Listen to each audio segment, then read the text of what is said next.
Assalamu alaykum hormatly watandaşlar. Saparaga salamu alaykum. Waalaikum almurada bağımısın, kovmuşsun. Şükür hana bar yugo karalıptır bir hepten içinde. Günü yatyansın. O. Xiwa varan yatıbı yala diye de bizim denizin kenarına gelip otursunuz. Buyur almurada. Sen hizmet. Yema gurrunga kan ya şol kimde muzaktanları şol sohbetleşlik etmemizden bunu dosttan berilýän soraglar var. Yurdun içinde, daşında, emele gelýän ýagdaýlar var. Ýöne şu zatlaryň hemmesi bir ýere çoğdamlap aýtmaly bolsa adamlarda dörýän pikirler var da, şo sany menne de. Biz nädip halk hökmünde, millet hökmünde, Türkmen hökmünde, ya Türkmenistan ilat hökmünde gelip şu güne düşdük. Bunun sebäpleri nämedi? Bunun başlangıcı nerede? Bunun ayağı nerede? Bunun çıkılgası nerede? Bir mesele barada özüne sorag berýän adamla gatyka. Ýöne bir topar adam ya ilaty köpçüligi onu bir gysgaça çözýärde aýyna gazan jetsem bolýa, ýurda barsam bolýa, çağırlymyň jany sag bolsa bolýa, şoňa da şükür. Ýöne mesele şo bilen çözülen aksa şoňa şükür edip 30 ýylyny döwlet hökmüne, millet hökmüne dagap tozup barýar. Şu ýerde gel ikimi biraz giňrak gurrun edeli, senem öz pikirin aýta para. Nädip şu ýagdaýlara düşdük, nädip şu ýagdaýlara geldik, şu ýagdaýlar nämeden döredi göz başy nirde, muň soň başy nirde, çykylgasy nirde, biz guýun düýbünden ýa mundan aşakdy ýene gork bar. Nähil beýle boldy. Ine şu soraglaryň toplumyny sen pikirini dinlesem, halkam eşitse, soň nähil bir netije çykarýar, çykylgasy nämedi, ýoly nirde, kelebiň uzun çöşlep başlamasak boljakka görýänler. Her tarapa çekyp durur da ýurdun içindäki ýagdaý daşyna akynan. Kim halkymyza atanak çekyp otdy, on geçmişe hiç bolan gelejegine de umyt baglaman oturan milletken. Serhet açylsa şol içine girjekden daşyna çykjak hat kan bolup görnüpdi. Bilen bir problemi. Şu zatlaryň daşyny tapara öz pikirini aýtsaň sene. Bu katı ulu soru Halmurat bunu bir söz bilen düşündürüp bilersmi? Ya var gepleşikle düşündürüp bilersmi? Bilmedim bolun ýöne fikir nememi paylaşayın. O yetersiz bolmagy mümkin.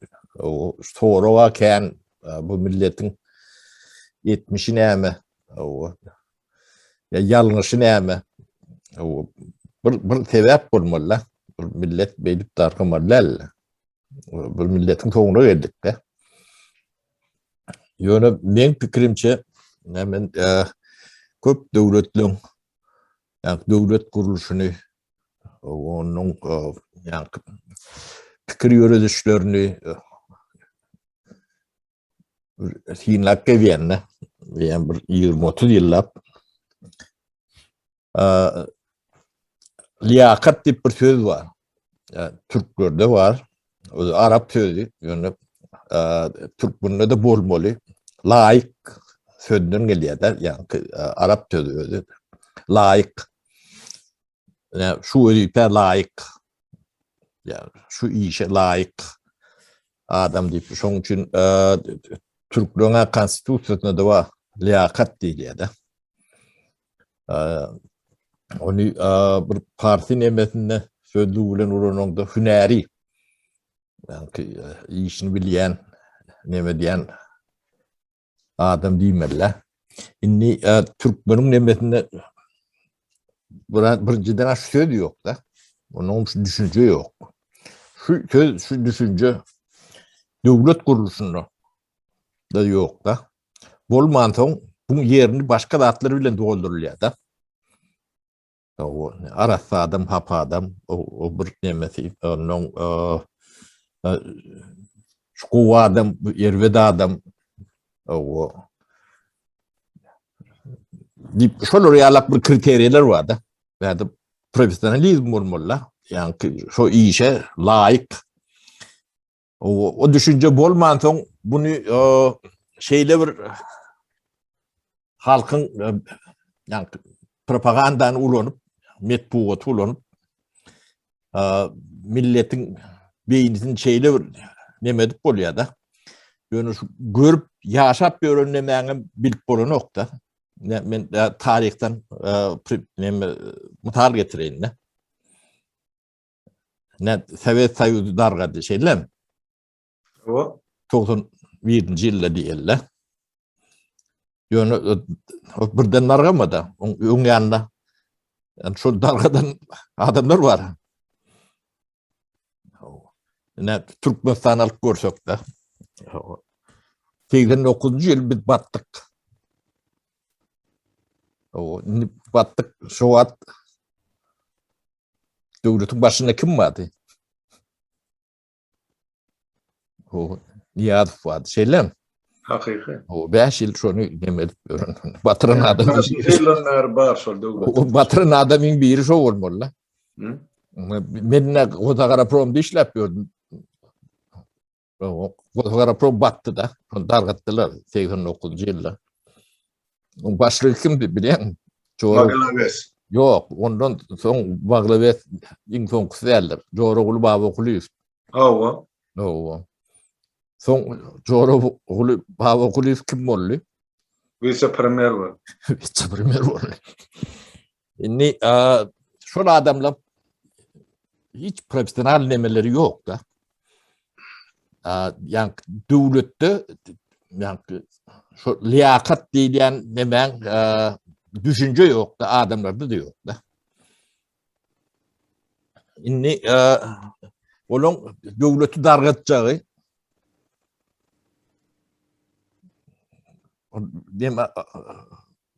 kaptanına bir yer bolmasa ya bu topar spesialistler nemetmedi. O iki uşilerle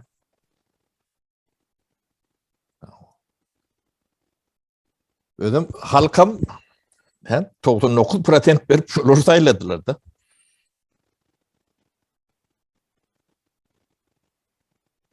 Başka gidecek yerim yok.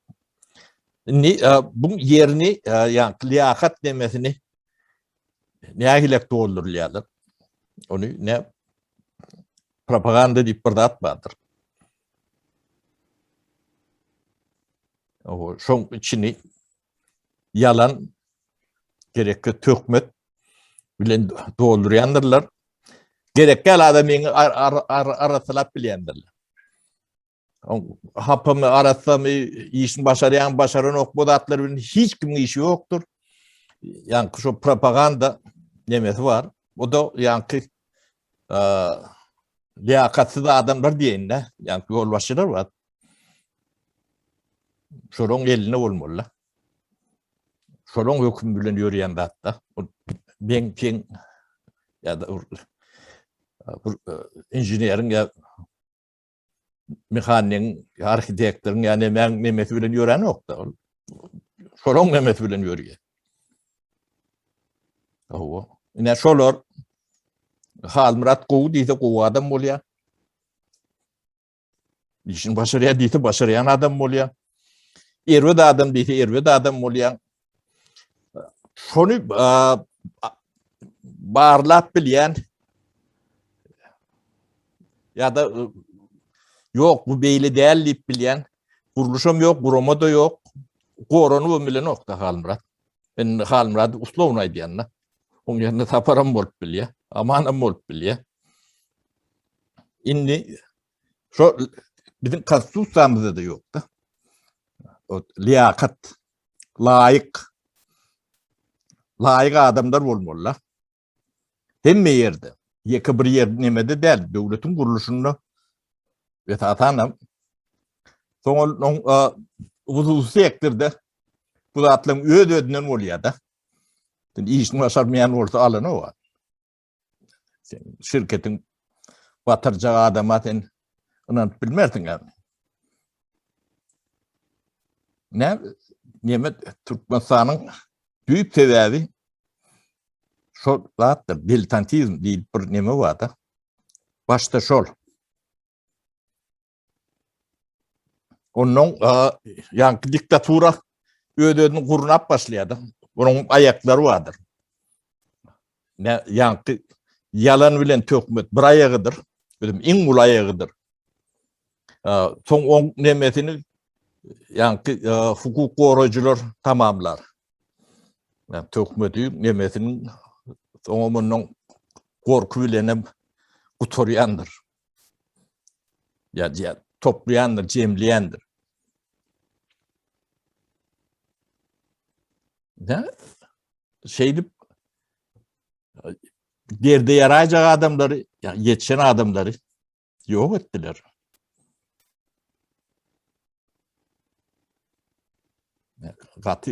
Katıken adam yok edilendir. Onu emeceden biliyor. Ya da köp adamlar yani zanatsırına diğerlerde çok müdassında kadın adamlar vardı. Çok müdassında yaşak geçip giden adamlar vardır. Yani kendi tanıyanlar olur ya. Talantlı adamlar. Ömrünü nimetmiş madığını bilmeyen ölüp giden adamlar vardı. Dağını, nimetini yetirecek yeri yoktu. Sebebi ruhpur yeme, metbuat çolun elinde. Yani halkın arasında burada değilip nemezleyen bolmamı mümkün olur. Onu kim isteyen? Tuğruğun ne kadar isteyen 5 tane. Yani Türkmen şu dağıtlarına nimetmese, üns vermese, şu adam ne görüp görse adaşında. Liyakat değilen düşünce bizim Türkmen ummatimizde yoktur. Ya bedbahtçılığın büyüğü şu tayda yatandır. O da aşağına cahillik bilen betileniyordu.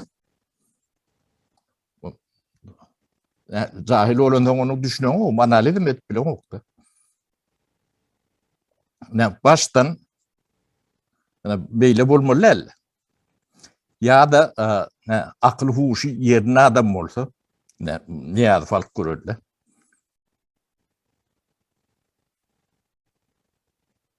Şun tamtıktığını bildirmeyen sonra kendi yaşap bileri alak. Şu adam yaşamalı adam. O şun hiç kim şun tamtıktığından bilmez. Yani yolunu şaşırmadık oldu. O iş ne mi derler öyle avrayla adam vurdu dedi. Yani yetecek adamların baatı. O şimdi biz gelip bizim halkımız nemeden o. Şu dağıtlara yani cemiyetimiz akıl yetirip bilen nokta.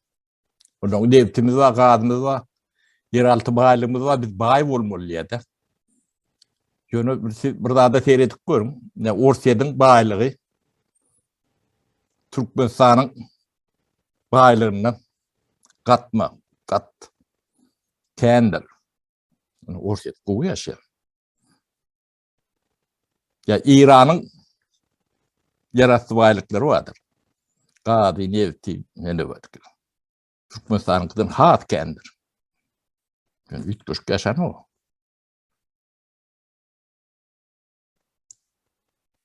O nimet devlet kuruluşunda burada bol. Ne Türkmenistan şu at öd intellektual mümkünçülüğündeki yağdayına geldi de. O şey böyle elimin tanrı düşmeli adam düşünen okul orada. Ve düşünüyorlarım böyle okul. O cemiyet böyle oldu. Akvalım şeyle oluyor da. Ben düşüneceğim bu demede şeylere yani yığı özümüzü aynen seyredip görmeliler. Layık deyip onun adam öz göğünlü ödü. Ben şu tayık layık diye de.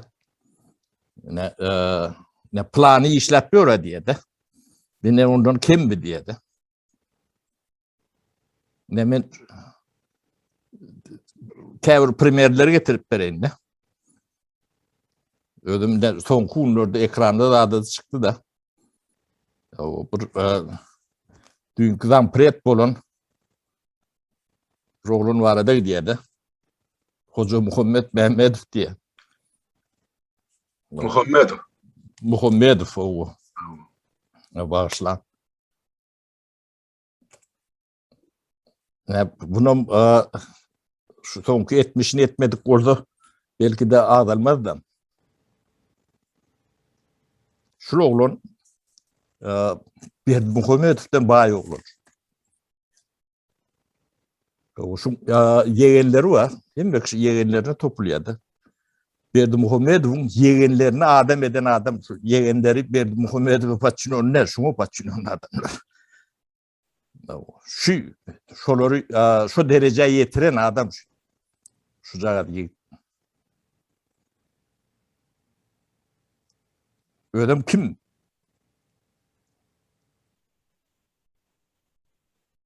Gotnavın davutladı. Para sözüm böyle bir monustaydı. Bu bir kommentte yazıptır da SSR yıkılarını Ors bazarda ayağı şıpıklı götü yankı trikovalaklı ne elgapların yumuş oğlanı. Yo Bazar.com yumuş oğlanı. Bazar.com olun Bazar.com'luğum on yankı men önkü başlığım var Bayram Nur söyüyor. Niyaz yankı deputatlıktan mahrum edip şu Bazar'a uğra diyardı sen Bazar.com'u. Onun son $800 birinin paralığın deyip 15 yıl türme basıyor. Ola türme diye akıllı başlı adam sol yemen yerine sol 92. yılda 91. yılda başlan. 91. yılda sol Niyaz vazifesinden gidenden son hemen Niyaz'ın ornu yukarı seviyede başlık sayılınman. Yine şuraya kelleli adam getir Bazar.com diye bir aydan sonra türme basıyor. Onun ornu getirip koyunum yankını ayağı sıpıklı götü yalanı şol. Ne şol işuğun şol Muhammed. Bağışla sözün bölümeydi var da. O şu yani ortavaların Bazar.com'u ne şu zampret kurup Türkmenistan'ın iktisadiyetini alt edil kurir dedi.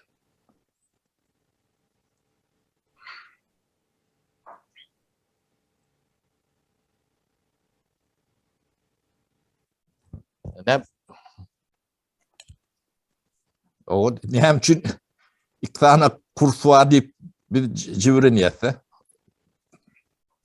Bunlar ön defisit demedi. Yani Patrep Sayı'nın Gotnav'ın sıklatçıları var. Yani. Ama belli var.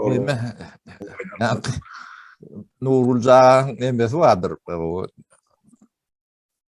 Nökörü yani Montana sportivini kurtlatat dediler. Yadına düşen orada bir demeyin. Defisit atlan biridir o. Ne olur hem becerim cıgırlıkta tatılyandır. Pum mark mata bilemleme. Yani şu da atlar üçün edip görün lavuklatlar şudur.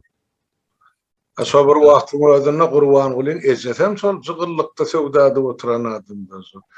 Gostnav'ın ve Mintor'un haritlarının hesabını tapıra. Ana. Yine Dayda Bank'ın emeli valutan satılışım hem becetinin nemesi vardır. Yani arkitektorları. Hem mesela kurir dedi yani ol Aymurad'ın çepeli sağıl şol yemedeki sevda işin öwez vaskı vardı son Türkiye gitti kurir. O men doğsun öwez vaskı. Başak yanında min Türk'te Muhammed kızım deyip bir var. Ben bulan hem seposkasına belet sapara.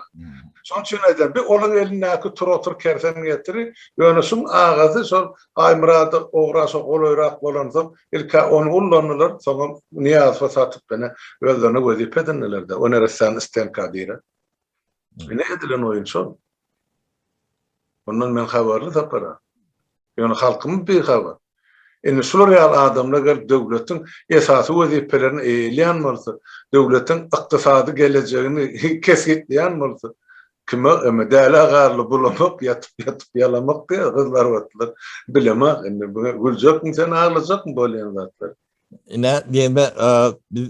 Neme skemalarını öğreniyse, yani şu adam devam ediyor. Yani Türkmenistan'ın şu pul aylanış sistemini, yağdayını. Onun hiçbir kitapta yok bu. Çok tecrübem olmadı bu zatları düşünüp bulun o. Hiçbir logika kavat gelen o. Yönü Türkmenistan'ın cığırlığının işleş printipi var. Tamam. Onun bir şu defisit Nemet Börün skladlan demelen Patrep Soyuz'un skladı Kosnav'ın yeni şonu bendeş demelen. O dayda lan tövden emesi yani yüpöklatıp görünce daydalar vardır daydalar. Yine Türkmenistan'ın umum iktisadın emesi yine şu prensipli işlerde şu an. Yine daşına vagon konteyner Türkmen manadı çıkıyor da. O da ne şu cagada oğlanın emesi architektür şu olmalı. Men şu cagada yani çeldi var yani bu cagada oğlanı yani dine yani oğlanca öldürdüler Süleyman Neretani. Şoň için yani doğrultuda da şoň yer verilmedi. Şol iş için. Galan halkın betbaqçılığa üstüne ona şanın çıkma bilmeyedi bunlar. Ne? Türkmenin yağdayı şol. Murat. Yani betbaqçılık nereden geliyor diyedi. Devlet kuruluşunda yemediler.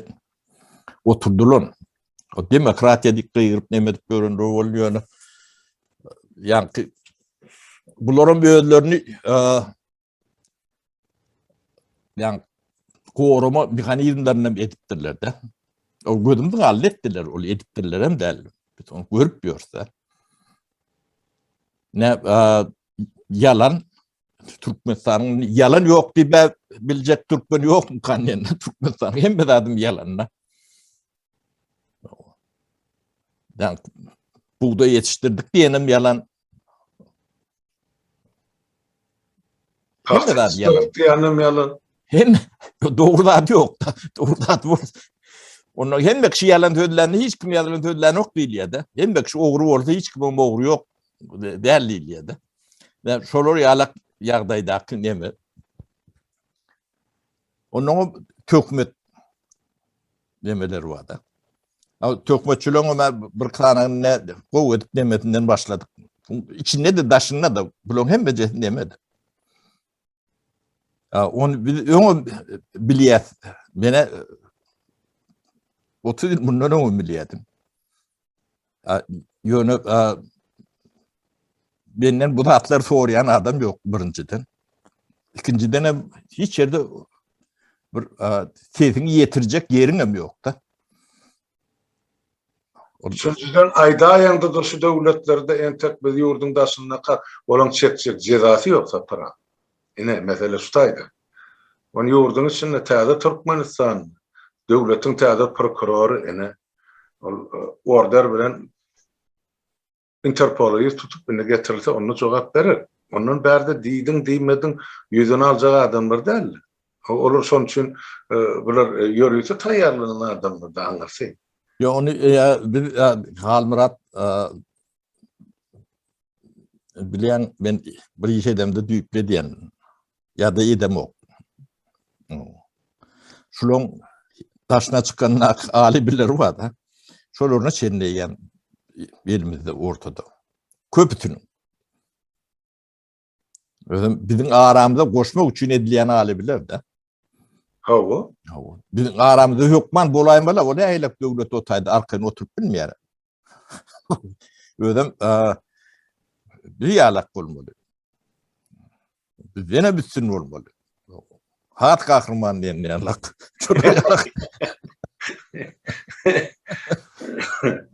Yo döşlerini vurup yara ettiler bir kahraman. Böyle. Diyeme ondan üstüne korku sallılar adamlar fikir etme diyalog ettiler de.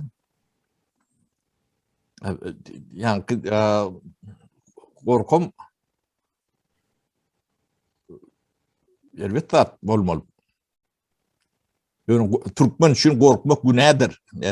Bizim atly Aňgydan gelýän bir yani söwüşip ýören bir millet bolan soň yani käbir atlar beýlek milletlen kälagam däldir edep tertibimizde de yani yemämizde. Gorkmakluk gülädir. Yani ýer gorksaňda senin gorkmakluk Türkmen üçün günädir. Ne gorkan ýan adamlara ben neme diýen. O yani Tanrı'nın önünde, Türkmen demesinin önünde gatul günah diýende bir gorkan o neme diýen. Yok, korkmak bolýanlar. Günädir. Yani tarihi öwrün. Köp ýerde geçýändir şu zatlar. Şoň üçin Türkmen bolandyr. Bir topar döwlet gurandyr. Aňyrytna bir zat bolmalar.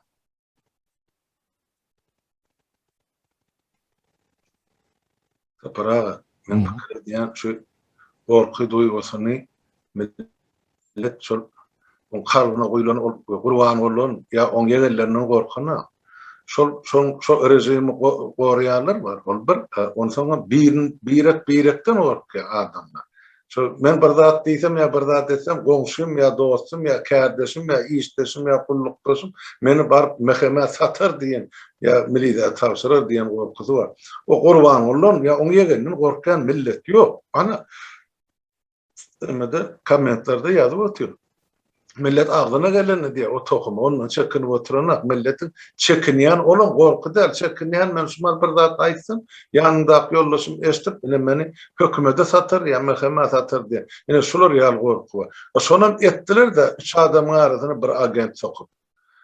Agent diýenim şol şugulçy. Agent hem de agent bolan ol göze görünmeýän adam hiç açan ol meheme işleýän bildirmeler ýöne bizim kilen meheme işleýänler ana sırtı görünüp dur.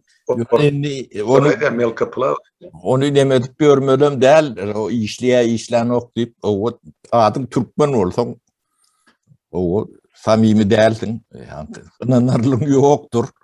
O sen saňa inanyp bolmaýan bolsa sen biriň agenti bolanyňda näme ýazar bolmaňda näme ýazar özüňde derek bolmasyn.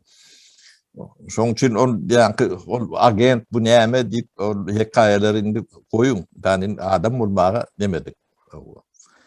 Yani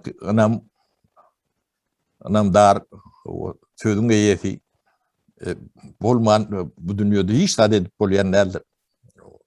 Birine inanyp bolmaýan bolsa, inanyp bolmaýan adam hatara dalynýanlar. O Türkmenistandan da kayaklı geritmiyor. Yalan sözlese de söylemese de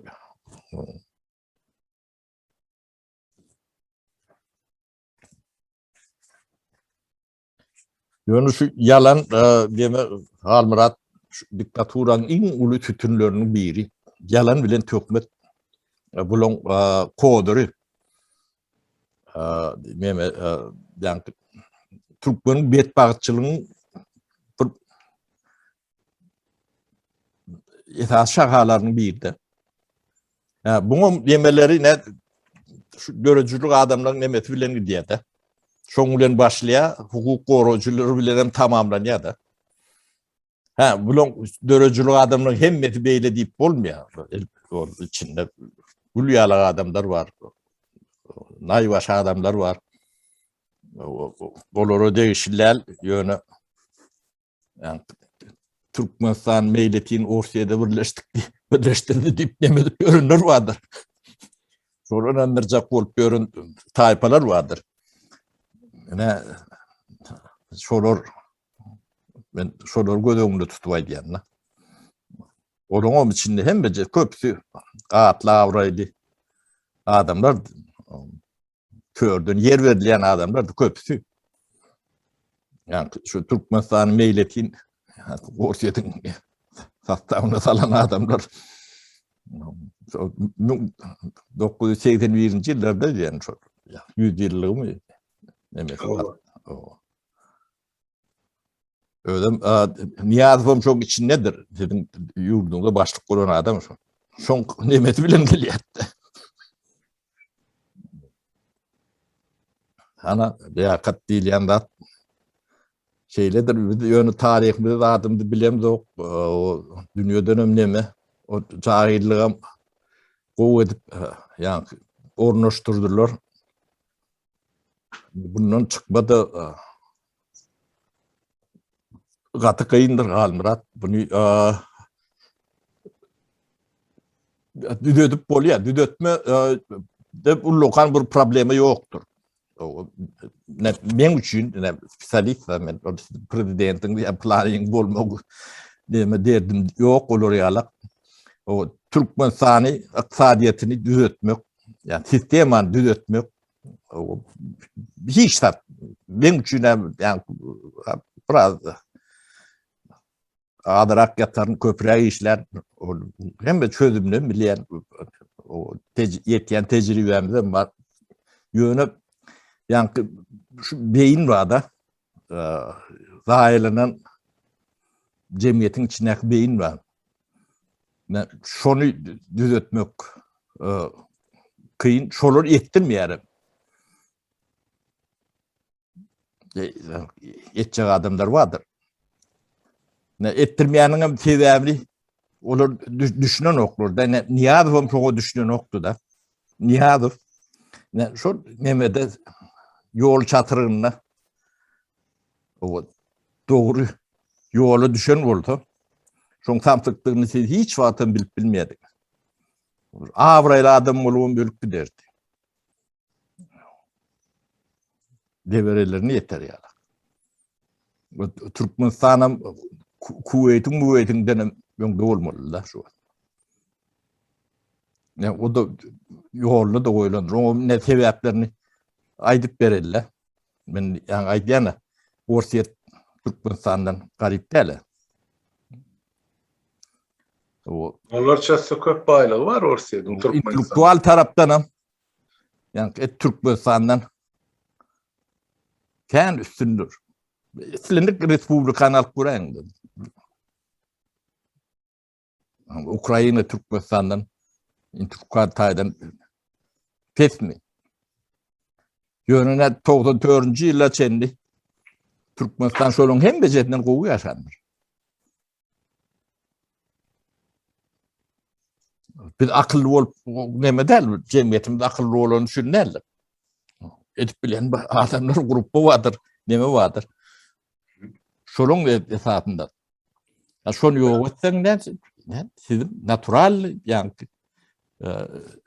layık nemeğiniz ne liyakatı getireyin ne? Münasip durmuşunuzu yaşap görüntünüz şu an yani intelektüel nemede. Şu hemen bir remark veren hakkında. Dün şu çayxanamızda sen yoktun da bulloğun aydıp beriye 92. 93. 94. yıllarda diye bir Levattaki yaşayan ilat Özbekistan'ın sövda satı ederdik dedi. Olur gelip bizden et hak ederdiler, savun hak ederdiler, paraşov hak ederdiler, iyimi tönümlerine hak ederdiler dedi. Tabi orada iyimeğe zat yoktu diye. Türkmenistan'ın garip yaşayan. Ben diyinem son yali, nevitem son yali. Yani oradan niye biz yaşol yankı Aşgabat'da şuba, olbi, ayarlan bedeğini kızıl zat getirir. Ama iyimi tönümlerine stratejist emi oluyor. Harit, yine Türkmenistan'ın şoyurlar, leyf. Oğlum, sizin işten yıllarınıza kabat geldi. Sonra birden arası kesildi diyerdi. Şu zaten 94'ten sonra. Önemli için kesilenen biz biliyoruz. Yani şu zatları alıp derin şundan netice çıkarıp halka getiriyen ne siyasetçisi olur, ne iktisadiyetçisi olur, ne de jurnalisti olur. Hem zat öz-özünden bolonyalya, öz-özünden Guraniyal, ne mergi geldim, kırgınçılık geldim. Türkmenistan näde birden bir akıp duran çeşme kesildi değil, obrazlaynaydı. Şoň üstüne oturup pikirlenen ýek adam bolmady. Yok, diýmem. Şoňda sen de bilen aklyşan sebäplerini düşünüp bilen aklysap bara, ýene halkymyzyň betbaşçylygyny bir bölek ustady ýa-da biraz analiz edäýmelýärler bir. Hiç olmany täze taryhyny. Şo taýda görünüp durda nerden gelip çykýar ahli betbaşçylygy bu milletin, bu halkyň. Her kızadın göz başı var da şuurki bet başçılığın göz başı var. Şonu görmen nädik sen şu döwleti düzeltjek diýende bana kan soraw berýärdi. Sen näme çyk bolýan, näde kurjak bolýan. Ene şeýdi inne bilen goýu gazanýar edi, gurbakçy bolýar, täzeden gorulmady, düýüpli tutulmady, barandyň peýdasy ýok. Şonçan ana sen aýdy otynda çykylgan bir ýagdaýym ýoluny. Bolaymaly zatlar da, ýöne şonu halk akyl ýetirip bilen köpçüligi. Bir günüm hoş günüm diýip ýaşap beren adamlar var, tapra. Yani halkın yeten yeri katıga inanlarcı nevsin ağrıya neme diye olun yönü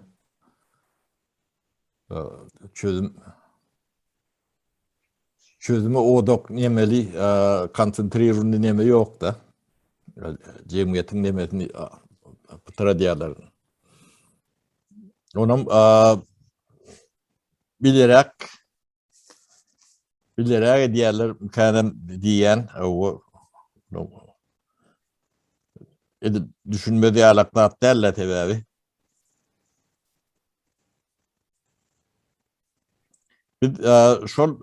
Yani şu diktaturan ayakları var da şolun hem mecetin ağıtlarını koyup şu ağıtların arkasında da şu ne ağıtların vekilleri vardır şu grup bulun.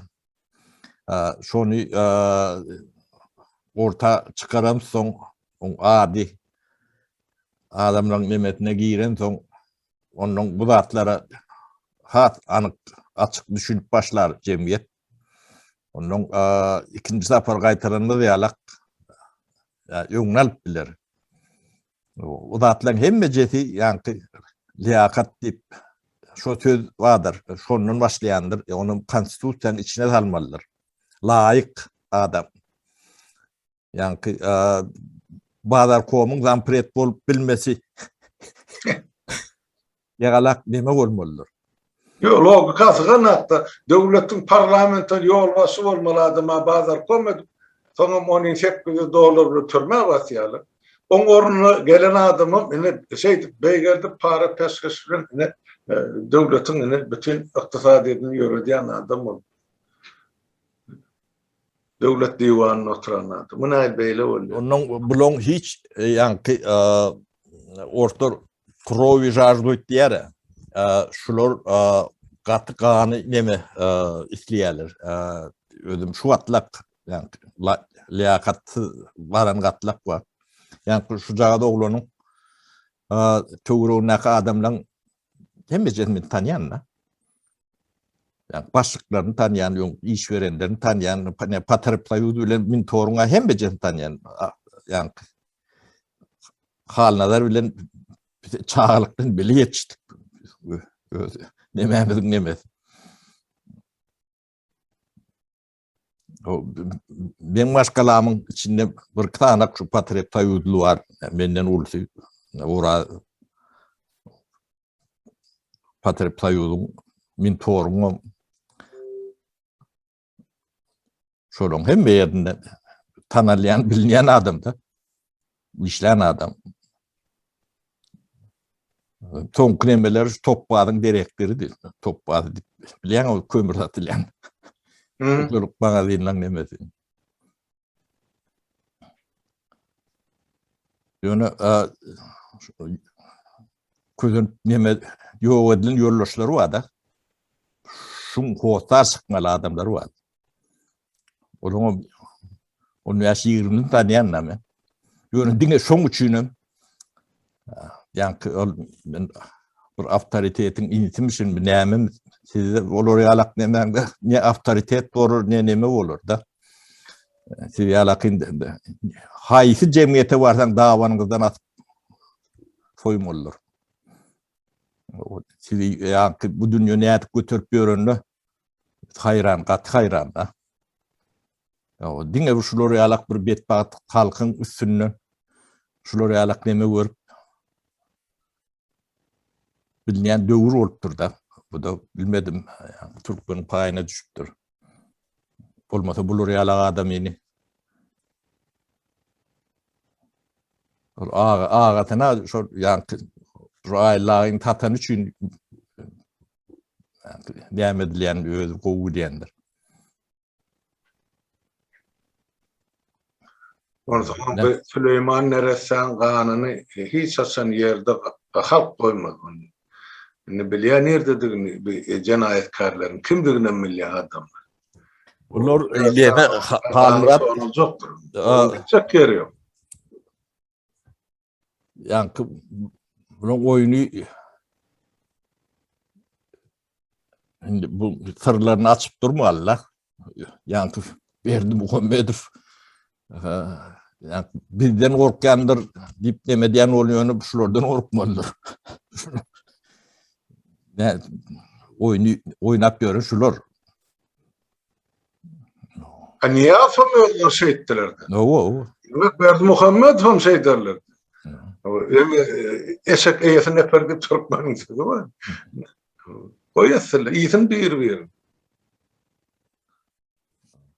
Cemde aytsak ne Halmurat yankı sebep benim fikrimçe şu Türkmen demeti cahillikten birinci çıkmalıdır, ikinciden şu yankı näme kuruluşu bolsa, devlet kuruluşu bolsa, devlet liyakat o. Yani yankı kiçirek bir cemiyet bolsa da liyakat layık adam demen başını çekmediler ya da neme. Adamlarım şu layığı ayak aşağına almalılardanin layık yerine oturtmalılar. Cemiyet şunu demet durmalılar. Ya bolmasa sizin gözünüzü başınızı deme derler. Yine ben paradı vurdum da Türkmenistan'da yani beş on resendirdi. 30 yıllığına boyandı parat. 27 sentyabrda yaşadı. Oo. İnni seyret Halmurat sen näçeli yaşayan Şüwetsiýede. Şüwetsiýede ya da Finlandiyada, Norvegiýada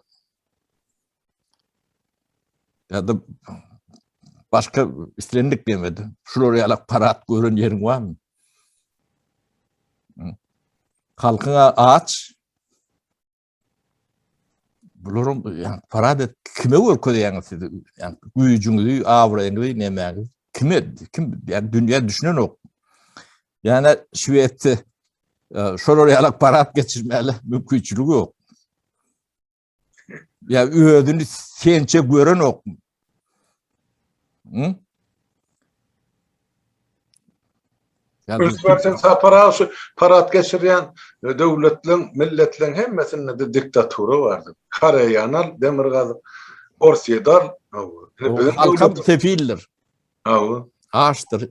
Awa. Doktorda 1%, 2% doktorun şolary orku diýendir indi. Ene deme. Ana şu Liyakaty demetmek üçin Halmurat bir Türkmen özüne bir yol tutunmaly. Ine telewizorlarda yani el bulak, goýok bulak notly ministrler vardır. Onun yani Kurbanlyň Gulyň özü vardır. Bulun yerine diktir urlaýada. Adamlar şu yani ne ikimiz ýynyň öňüne çykyp burlap otursa, kagymyz ýok, hiç adamymyz ýok, kellämiz ýakyny, düşünjämiz aýdýasa, ýalňyşdyr, dogrudur, gowudur, erwetdir. O başga da hatda. Ýöne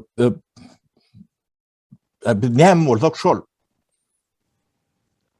Ne şol ady etmän halky öňüne çykýan adamlary silin demäňizdi. Öz sözü bilen, öz pikiri bilen halkyň öňüne ýa da ýolbaşçylaryň öňüne burada düşündirip bilmeýän adam boşdur.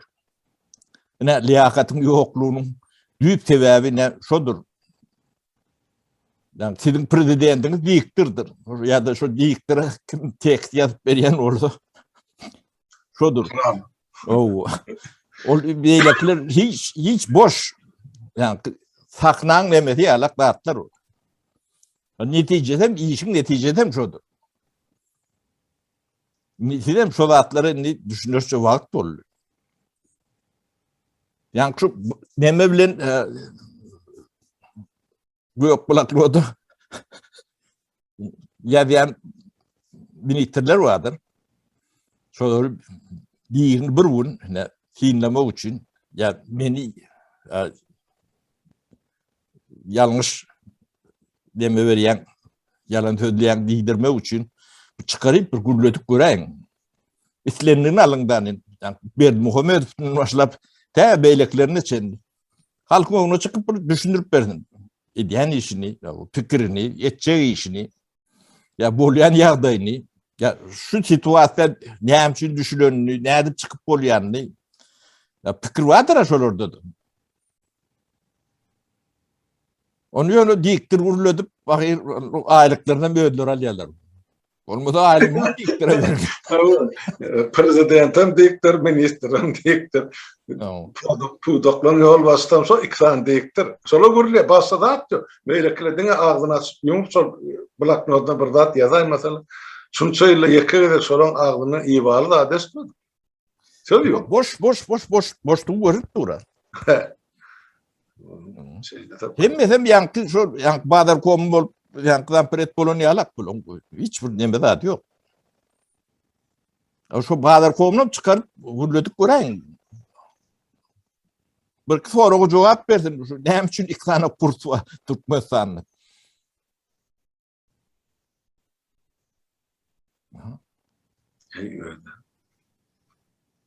Şeylere kalmırat ne öpten ver gurrun etmedik oğlum bunu deme. Ay borsa para tavul Polemika görüp otur. Dinle otur netice çıkarılır diyen ulukan umut var eni.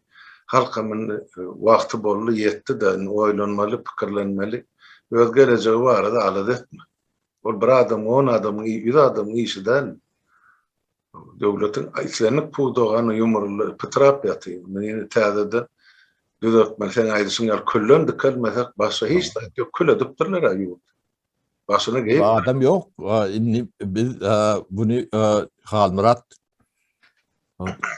daşından adam alıp dikeltmeli. Yani profesyonel adamları uyuşurup şey dikeltmeli. O Türkmen'in içinde el diplomları bir işe yaran yok. Yani gök bloknoda yazıp görün demeler.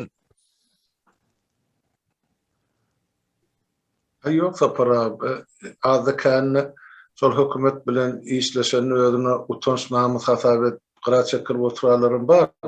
Yektuk var yani bu dövlük olamadı da önüm yok. Şu da atlım bolcuğuna önüm yok. Yani şu da önümsüzlük adamın ruhtan düşürüyor da para. Bizde önüm var şu da atlar edebileceğimiz de önüm var.